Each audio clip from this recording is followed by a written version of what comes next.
Halo, selamat datang di podcast Detak Jantung Rumah Sakit. Tempat kita ngobrol santai seputar dunia medis dari balik layar pelayanan kesehatan. Saya Jin, dan hari ini kita kedatangan tamu istimewa. Yuk, langsung saja kita sambut Dr. Ima Ansari, spesialis jantung dan pembuluh darah. Apa kabar, Dok? Halo Jin, kabar baik.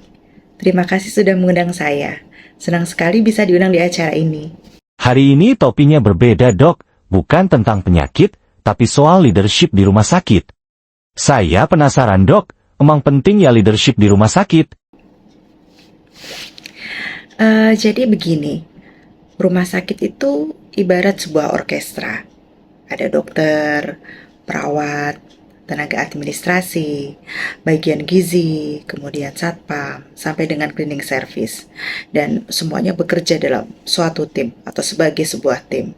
Semuanya punya peran dan juga harus bermain secara harmonis. Nah, siapa yang jadi konduktornya? Jawabnya adalah leadership. Tapi leadership itu bukan cuma soal jabatan. Leadership adalah tentang pengaruh positif. Bukan hanya dari direktur atau kepala ruangan, tapi bisa dari setiap orang.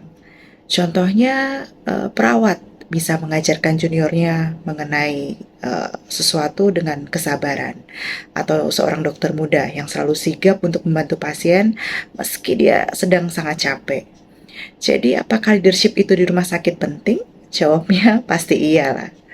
Lalu bagaimana cara melatih leadership atau cara menjadi pemimpin yang baik di rumah sakit? Seorang pemimpin yang baik di rumah sakit harus mempunyai 3 hal. Jadi yang pertama adalah empati, yang merupakan jantung dari pelayanan kesehatan. Karena rumah sakit itu bukan pabrik penyembuhan. Jadi yang bekerja di rumah sakit itu bekerja dengan emosi. Kemudian pasien juga memiliki rasa sakit dan juga memiliki harapan. Kedua, yang penting adalah komunikasi. Nggak cukup cuma pintar di bagian medis saja.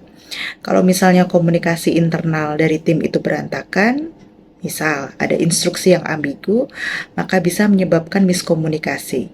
Bahkan fatalnya dapat terjadi kesalahan medis. Nah, kita dapat menghindari hal tersebut dengan menggunakan teknik SBAR, yaitu Situation, Background, Assessment, dan Recommendation untuk laporan yang terstruktur. Salah satu penelitian dari Johns Hopkins di tahun 2023 menyatakan bahwa 70% kesalahan medis dapat dicegah dengan komunikasi tim yang efektif.